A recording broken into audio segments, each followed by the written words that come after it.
मैं एम शेख रोज क्रिएशन आप सबका स्वागत करता हूं।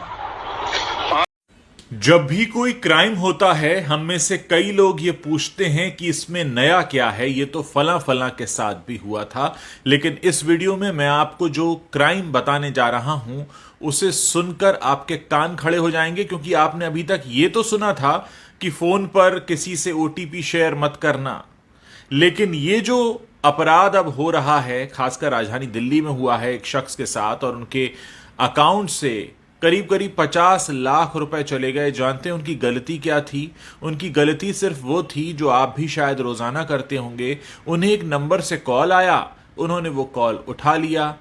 वहां से कोई आवाज नहीं आई, इधर से ये हेलो हेलो कर रहे थे, और चंद सेकंड के अंदर उनके अकाउंट से 50 लाख रुपया चला गया। दोस्तों, अब ये पुरानी बात हो चुकी है कि अपना ओटीपी शेयर मत करना। आपको ठगने वाले अब एक कदम आगे निकल चुके हैं। ऐसे में आपको भी तैयारी पक्की करनी होगी। पहली बात तो यह है कि अगर अनजाने नंबर से फोन आ रहा है, कोशिश कीजिए मत उठाइए। कि आप नहीं जानते कि आपको आ रही ये जो मिस्ड कॉल है, जिसको आप उठाएंगे और उधर से आवाज नहीं आएगी, उतनी देर में आपके फोन से क्या कुछ हो चुका होगा। इस तरह का अपराध है, इसके बारे में बात होनी चाहिए।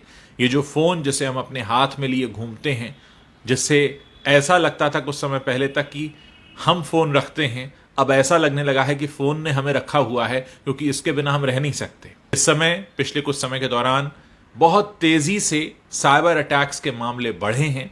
2022 में एक रिपोर्ट प्रकाशित हुई थी जो ये बताती है कि इस दुनिया में हर 40वें सेकंड में कहीं ना कोई साइबर अटैक हो रहा होता है, और इनमें से 94% साइबर अटैक्स ऐसे हैं जो ईमेल के जरिए होते हैं, और इस दुनिया की 64% कंपनीज ऐसी हैं जिनमें कभी ना कभी साइबर अटैक तो हुआ ही है।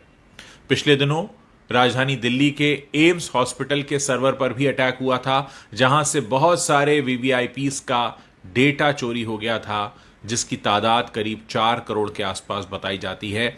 यानी इस तरह के अटैक्स जो हो रहे हैं वो कहीं ना कहीं हमें अंदर से खोखला कर रहे हैं। हमें उनके लिए तैयार भी होना होगा। हमारी जो सुरक्षा और जांच एजेंसीज हैं उनको खुद भी स्मार्ट बनना होगा, उनसे ज्यादा स्मार्ट जो कि किसी गांव या कहीं पर बैठकर इस क्राइम को करते हैं। नेटफ्लिक्स पर जामतारा हमने देखा था, उस वक्त हमको पता चला कि किस तरह से इस तरह के अपराध को अंजाम दिया जाता है। ऐसे में जरूरत इस बात की है कि इसके बारे में बात हो, क्योंकि जब तक बात नहीं होगी, हम सचेत नहीं होंगे। इस वीडियो को ज्यादा से ज्यादा लोगों तक पहुंचाइए, उनको बताइए कि आपके फोन पर आ रही मिस कॉल भी आपका खाता खाली कर सकती है। इसलिए बहुत जरूरी है कि आप सचेत रहें, और अगर आपके साथ कुछ भी ऐसा होता है तुरंत पुलिस को सूचित करें, क्योंकि आपकी जो गाढ़ी कमाई इस समय बैंक में है, जिसका एक्सेस आपके फोन से होता है, कहीं ऐसा ना हो कि आपको कोई मिस कॉल देकर आपकी वो सारी कमाई चुरा ले। ऐसा हुआ है, राजधानी दिल्ली में हुआ है। सिर्फ 2 दिन पुरानी घटना है। यानी जब एक शख्स को 50 लाख रुपए चुराने में कामयाबी मिल गई हो, और उसका पता लगाना तो दूर, लोग उसकी अभी टेक्नोलॉजी ही ना पता कर पा रहे हों, इसका मतलब यह है कि हम सब खतरे के निशाने पर हैं। यानी हमारे आपके फ़ोन पर भी वो नंबर घनघना सकता है, और अगर वो घनघनाया और हमने उठाया और उतनी देर हमने हलो हलो बोला और उतनी देर में हो गया हमारा अकाउंट खाली, तो फिर सोचिए आप कहाँ जाएंगे। पुलिस एक कोशिश कर सकती है, लेकिन तब तक आपकी गाढ़ी कमाई जा चुकी होगी। इसलिए सचेत रहिए, इस वीडियो के बारे में बात करिए, लोगों को बताइए। अभी तो हमें पहला काम यह करना है कि लोगों को बताना है ऐसा हो रहा है। बहुत सारे लोग इस बात को नहीं जानते हैं, और मेरा जो प्लेटफॉर्म है इसका इस्तेमाल मैं इसलिए करना चाहता हूं ताकि ज्यादा से ज्यादा लोगों तक ये बात पहुंचाऊं। इस वीडियो को शेयर कीजिए, लोगों को बताइए कि ऐसा भी हो रहा है। अब वो ओटीपी शेयर मत करना वाली बातें हो चुकी हैं पुरानी, अब सब समझदार हो चुके हैं। इसलिए इस तरह का गुनाह और अपराध करने वालों ने नया तरीका निकाल लिया है। इस नए तरीके से फिलहाल बचने का उपाय जो मुझे समझ में आता है वो यही है।